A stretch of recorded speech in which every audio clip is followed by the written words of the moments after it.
Have you ever noticed that everybody is looking for this magic, shiny bullet that's going to save them from their life of mediocrity? But of course, the reality is getting rich, whatever that means to you, is really a simple and quite boring process that anyone can understand and implement if they are willing to.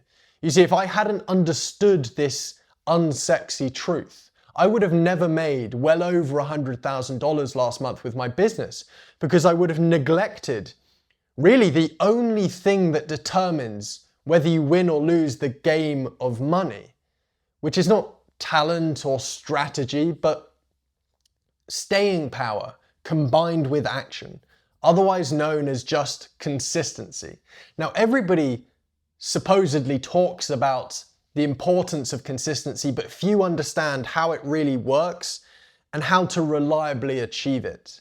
And so if you focus during this lesson, I will explore and explain something that I call the integration method, which reliably allows you to achieve this sort of ruthlessly consistent work ethic, making any of your financial goals inevitable. But if you cannot focus for the duration of this short lesson, that's fine, but you've just got to understand this making money thing probably isn't for you. At some point, you've got to give yourself a chance. Now, I really want to highlight how important consistency really is, and I don't think people appreciate that. Of course, everybody says consistency is important, but few understand it is the one thing. As I've nicely written down here, it is the only thing. Consistency is the king of all. We can understand this because to achieve success, which is just the achievement of whatever goals you have with this, we're going to put a lens on financial goals. But to achieve them without consistency, it's impossible. With consistency, it's the only thing you need. And we can understand this through operationalizing what success is, goal achievement. Because when we really break it down, it's simply a sequence of targeted or a sequence of consistent action towards a targeted outcome. That is it. And that's the only thing that's involved. And so you need to understand that there's no magic involved with this process. This is a limiting belief that took me ages to break through. So I hope I can instill this into your mind, because for the longest time, I always thought I was missing some information or some strategy or some secret magic source that just explains why some people are successful and some people aren't. But the reality is this magic, it doesn't exist. It just isn't there. The difference between you and every objective, successful athlete, business person, anybody, you name it, on this planet who has achieved something exceptional, the difference between you and them is simply the levels of action that you have or haven't taken. That is it. It comes down to consistent action. That is the only thing you need to be concerned of. And achieving this level of clarity is really important because it allows you to cut through all of the noise, everybody trying to convince you of something else. But if you understand that you are consistent with the action, that is all that matters. And getting past this idea of there being some sort of magic you're missing is so important. The magic you're looking for is on the other side of the consistent action that you are avoiding. Consistency is something that's simple to understand, but so hard to really, truly achieve. And one of the reasons of this is what I call the productivity paradox. Now, to understand this, there is this obsession about day-to-day productivity and focus, maximizing output. So you need to understand productivity is very simple. It's defined as output per unit of time. But there's this obsession about productivity on the day-to-day, on the hourly, with, the Pomodoro or these random routines, which is maximizing productivity, this obsession about timing things and maximizing overall what we call intensity. And this obsession is counterintuitive. It's a paradox. Because if you were to zoom out the time period of productivity, because productivity isn't the enemy, of course we want to maximize the output we have over a time period, but the issue here is people are obsessed about the hour or the day. But if we actually zoom out that time period to the month at a bare minimum, but even the year or the decade, we begin to understand that productivity, in the sense of trying to maximize intensity, isn't actually maximizing productivity on a longer time period. The most productive routine that you can have over a long time period is simply consistency, showing up every single day. Because think about this, when you're maximizing intensity like this graph shows, you're really redlining every single day. By definition, if you are maximizing the intensity, that you're maximizing the productivity that you're trying to squeeze out of an individual day, by definition, that is unsustainable. Because to maximize and optimize that productivity, which is what everybody's telling you to do, to become dialed in and focused and routinize every single day, if you are doing that to its nth degree, you are borrowing from tomorrow's energy reserves. You are redlining to maximize that day's performance. This is the issue when you zoom in on this short time period of being productive on the day or the hour. You are borrowing from the future. Now that, by definition, is unsustainable. So perhaps you can sustain this obsession for like a month maybe, but eventually unsustainability creates collapse, it creates decay. And so at some point you start procrastinating, you self-sabotage. At some point you just lose drive, you lose all effort, and you just want to do nothing but work. That's because you're trying to maximize the day or the hour. And so what we actually need to do is zoom out the time period that people look at productivity. Let go of this mind virus that everybody's trying to convince you of, focusing on the day or the hour. That really doesn't matter, because as we said, consistency is the one thing. It is the king of all kings. And so to achieve consistency, you need to let go of the productivity paradox, this obsession on the day-to-day, focus on the year, the decade. Because as I said, you need to understand, if you look at the laws of, specifically the laws of exponentialism and accumulation, I'm not going to explain them, but they're universal laws that dictate our reality. If you really understand the law of exponentialism and accumulation, repeated action over a long period of time consistently is going to far outmatch any sort of sporadic intensity, up and down, feast and famine, like a transverse wave. To achieve sort of compound interest in the progress that you achieve. Warren Buffett said compound interest is, I think, the 8th wonder of the world. This sort of magical level of progress that you get from consistent action can only be achieved if you are consistent, if you are showing up every single day. It doesn't matter how much you get in one day. That is not going to lead to any sort of traceable success.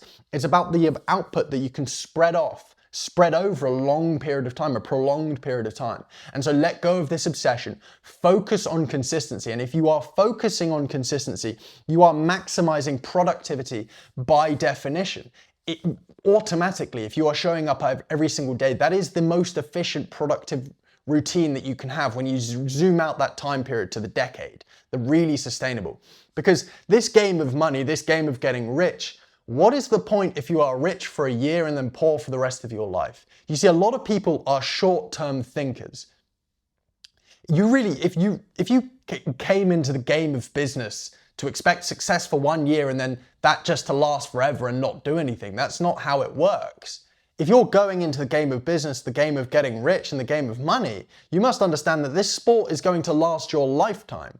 And you need to be in it for the lifetime, which means stop short-term thinking and start thinking long-term in everything that you're doing, which starts off with actually creating a sustainable productivity routine, which is simply known as consistency. If you are maximizing consistency over just the day-to-day output, the intensity, you are going to win.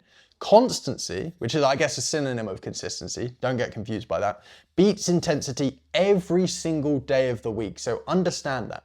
The reason you are potentially sporadic or inconsistent is because you're just trying to maximize intensity. This obsession about getting everything right every single day is unsustainable and unrealistic, especially as a beginner. But ultimately, okay, it's all well and good saying focus on consistency. Most people say this, but consistency is what? Showing up every single day. How do we actually do that? How do we maintain consistency despite every cell in our body telling us to turn back? And that's where we introduce the integration method, which follows two phases. And there's a bit of theory that we need to understand here, which I'm pulling from Jungian psychology. Now, Jung was this, I guess, one of the original, I guess we could call them psychologists or psychoanalysts and analysts who really pioneered and mapped out the human mind. Now, a lot of what he learned and what he taught wasn't quite right, now that we know that with modern science, but a lot of it was really, really pertinent and really relevant. One of them was this idea of unmet needs or core psychological drives. Now, you must understand that you are not a computer, you are not a robot. You are this biological, emotional being that has these core psychological needs that need to be met. And if they're not, you're going to meet an immense amount of resistance and an immense amount of difficulty with everything that you do, because they are core. They are not something that you can negotiate with. And so everybody has these core psychological needs. They differ from person to person, but there are a series of questions that we can do to first identify these needs. Because long story short, the reason most people self-sabotage, the most people are inconsistent, is because of unsustainability, which what we kind of discussed here over at the productivity paradox. But to achieve a state of sustainability, you need to create a routine, a lifestyle that, of course, prioritizes work, but does it in a way where you are in equilibrium. And to achieve equilibrium, you must be satisfying your core psychological needs to an extent that they don't interrupt with your consistency. And that's the state in which you need to achieve equilibrium, where in equilibrium, consistency can exist. Out of equilibrium, by definition, you are burning a fuse of some sort, and therefore you are inconsistent, or you're going to be inconsistent. And so to identify these core psychological needs that are holding you back when you're trying to go after something, you are neglecting them, we ask these 4 questions. Now, these are questions that I've actually used myself and crafted over a long time period, but I'll go through them now. You can obviously read them on the screen, but what genuinely recharges me? What do I go for when I'm just tired and I'm done? Number 2, what do I crave when I'm exhausted or overwhelmed? Number 3, what do I default to when nobody is watching? When there's no influence from anybody else, no expectations, what do I do? What do I actually resort to? What's my default state when there's nothing else influencing me? Such a powerful question. Now, number 4, why do I enjoy that? What specifically out of whatever behavior or routine or you resort to, why is it you go to that? Now, with each of these questions, you need to follow a chain of reasoning called Socratic questioning. And essentially, what that is just asking why over and over again. So in practice, let's say you ask that first question, what genuinely recharges me? And you say, what recharges me is I enjoy walking my dog. Then you ask the question of why to that question, to that answer. And then you may say, oh, well, whatever. And then you say why again. And then you keep saying why until you meet sort of the emotional root of this behavior. And that is what we define as an unmet need. So some examples of this may be novelty, rest, solitude, connection, play, certainty, structure, stimulation, or meaning/purpose. Now, these are the common ones, but there are, of course, more, and you can research them. And really, this is a process that isn't something you're going to do in 10 minutes. This is something that requires solitude. You know, I'm sure you've heard of this saying, the magic you're looking for is on the other side of the work that you are avoiding. Well, we can take that a step further and say the answers that you are looking for is found in the silence that you are avoiding. There is a quote, and I'm going to butcher it. I'm going to paraphrase it. I don't even know who it's from, but it's, the majority of the world's issues could be solved if man just spent time in quiet, alone, thinking. Very seldom in the modern world are you just spent alone doing nothing. No stimulations, no distractions, no podcasts or nonsense. You just sit with yourself and sort of touch base with what's actually going on. Now, if you can just sit in silence and just ponder on these questions for hours over a long time period, you start to really nail on what your core psychological needs are. And once you've identified them, typically you're going to find 1 to 3 main ones that are the ones that are really going to disrupt your life if you neglect them. Once you've gone through that period of solitude, you can understand why you lead to burnout, or why you're so prone to procrastination or a loss of drive or distraction in some way. Because ultimately, as we define success above, success is that consistent sequence of action towards a targeted outcome. That's it. And so if you haven't achieved a goal, if you've failed, by definition, you have been inconsistent. What is causing these inconsistencies is a neglection of these unmet needs, or whatever, insert your unmet needs. The reason you aren't sustaining the effort that you are doing is because your subconscious or unconscious is getting involved. Because ultimately what happens is when you commit yourself to a strict routine that differs so wildly from who you actually are or where you started, what happens is, okay, at first, these unmet needs, they're just core psychological needs, but then they shift into these unmet needs, and they can arise or they can feed you with resistance, and it just feels a bit more uncomfortable. But you can still take effort for a long period of time without fulfilling them, maybe a month, let's say. But then you get to a certain point where you kind of breach a critical mass, and this unmet needs says, enough, I need to be satisfied. We're a biological, emotional, irrational being by definition. And so what it does is it interacts through the unconscious, something that you can't really control, and begins to sabotage whatever you're doing that's neglecting these psychological needs. And so understanding what they are, identifying them is obviously going to be the first phase here, which brings us on to the second phase of the integration method, which is we've got to integrate them. Now, a lot of these needs you may actually identify are what people call bad habits. They're coping mechanisms. They're not necessarily healthy. And that's not necessarily the end of the world. You know, I want you to understand something. You don't need to have a perfect routine. You don't need to be perfectly healthy to achieve this, at least the financial goal. Some goals may differ, but financial goals, success, does not require you to be dialed in every aspect of your life.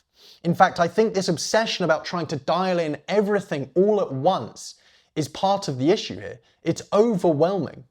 And so I much prefer the idea of integration rather than elimination. There's this big idea of eliminate all of your bad habits, as if it's just something you could do. If you could eliminate them, you would have done so already. This advice of elimination of bad habits is limited. There's a reason people use drugs. There's a reason people binge eat. There's a reason people get lost in social media. It's a coping mechanism in some way. And so instead of trying to eliminate it outright and just change who you are on a dime and expect zero resistance as a result, because what you must understand is Newton's third law. Every action has an equal and opposite reaction. If you make a huge change with your life, you need to expect a huge amount of resistance in return. And so instead of making that huge change, we can increment it through integration rather than elimination. And so rather than trying to completely eliminate these bad habits or whatever the behavior which is fulfilling your psychological need at the moment before you start operating on your business, instead of trying to outright eliminate it, try and operationalize it, control it in some way, limit the dosage in a way that fulfills and satisfies that core psychological need, but doesn't necessarily interrupt with the work that you're trying to do. You must understand that people like, I don't know, the people who founded the United States were drunk 24/7, like they didn't have a cold plunge. These people who literally founded a country and a constitution that has lasted hundreds of years did not optimize any aspect of their life. They were eating complete shit and they were drinking like shit, they were smoking, like all of it. Like every successful person in history did not require a cold plunge and a productivity routine to be successful. And so at first, focus on consistency. And through doing that, you realize eliminating probably isn't in your best interest, especially if you've tried to do this before. You've tried to follow the routines that, the viral routine, whatever it is. You've tried to be that person, monk mode, whatever it is, and you've just snapped back like an elastic band. It doesn't work. It hasn't worked for you in the past. Why are we going to continue to try the same thing? Einstein said insanity is defined as doing the same thing and expecting a different outcome. So try something different. Integrate this into a weekly or monthly routine. So what this may look like is if currently you're playing video games and that's fulfilling core psychological needs of meaning and purpose, perhaps stimulation, perhaps play, perhaps connection, whatever it is, limit the dosage. Perhaps it's Sunday every week. Now, this doesn't mean, oh, now I'm going to watch Netflix for 4 hours at the end of every evening. Work is the main priority here. Focus is the main priority. But what we can do is drip feed dosages to find that equilibrium of satisfying these core psychological needs. Now, it doesn't require a lot. And in fact, if you actually really limit it and you have it something that you can look forward to at the end of the week or the end of the month or whatever it is, you schedule out time on a weekly or a monthly schedule, usually not daily, but it can depend. Whatever you find is equilibrium, use that, because the person who is consistent for 30 days but takes 26 days and they're working and they're it's decent focus, and 4 days out of their month they are playing golf or whatever the thing is that they need to do to satisfy the unmet need which would have been neglected if they didn't do it, is so much better than the person who is mega productive for 1 month, but then the next month they're binge eating and self-sabotaging and neglecting the work altogether. Remember, the laws of accumulation and the laws of exponentialism much favor daily consistent output rather than intensity. Consistency over intensity. And so integrate them into your weekly and monthly routines in ways that complement your goals. And what I mean by sustainable is something that you could keep going for 10 years. Think about it like that. If you couldn't do something for a long time period, what's the point? Obviously, you can have seasons of intensity and months of intensity perhaps. But if it's not something you can see yourself doing for a long time period, as we said, this game of money, this sport of business, is something that lasts a lifetime. And so you've got to ask yourself the question, why am I thinking so short term? I get there's instant gratification and you want those instant results, but in terms of the work that comes with it, if it's not sustainable, it's not going to serve you in any way. And so the final thing I'll say is, obviously at some point, bad habits, unhealthy habits, whatever they are, your coping mechanisms, your vices, which perhaps are satisfying these unmet needs. But the current coping mechanisms you have for unmet needs aren't necessarily bad. Coping mechanism isn't a bad thing. So perhaps you use walks or meditation or listening to music as a coping mechanism right now to fulfill one of these core psychological needs. That isn't necessarily unhealthy, but they do tend to, some of them lean towards what people would traditionally call bad habits. So first we limit them, we contain them, and we drip feed them in a way that complements our work because it allows us to be more consistency. It allows us to be more consistent. And so once we get to that point and you've been consistent for months or years, then we can start to look at these habits that we've developed or these behaviors and say, how could we swap these out with something that still satisfies the same psychological core need? So for example, let's say you are addicted to video games and you're doing this because you have a real need for play. And let's say you limit that dosage to playing on Sundays or whatever it is. And then eventually you can come in and say, well, I've got this core psychological need of play. How can I get that from something that maybe recharges me even more than video games? And then perhaps you start playing golf or something, insert random example. You can really think about it and bring new things into your life that perhaps serve you more than that initial way of satisfying the psychological core need. But ultimately, that is something that's an optimization. Fundamentally, consistency comes above all else. Ignore optimization. If you have not been showing up every single day for the last year towards your goals, then your primary focus right now is consistency. Because I'll leave you with this. I have never seen someone take relentless action and focus on something for at least like a year and not see any sort of progress. I've never seen it. Someone who is actually consistently taking action over a long period of time, more than a year, So few people do it, but when you actually do, you actually see the progress that has been eluding you, or perhaps the levels of potential that you know you could achieve. And so, remember, we're going to be consistent over intense. Don't fall into that productivity paradox and follow the integration method. Identify your core psychological unmet needs and integrate them into your lifestyle to maintain that high level of consistency, to take advantage of exponentialism and the law of accumulation. That is what you need to understand. Don't get lost in the trap of productivity and focus. I hope you found this valuable. Godspeed.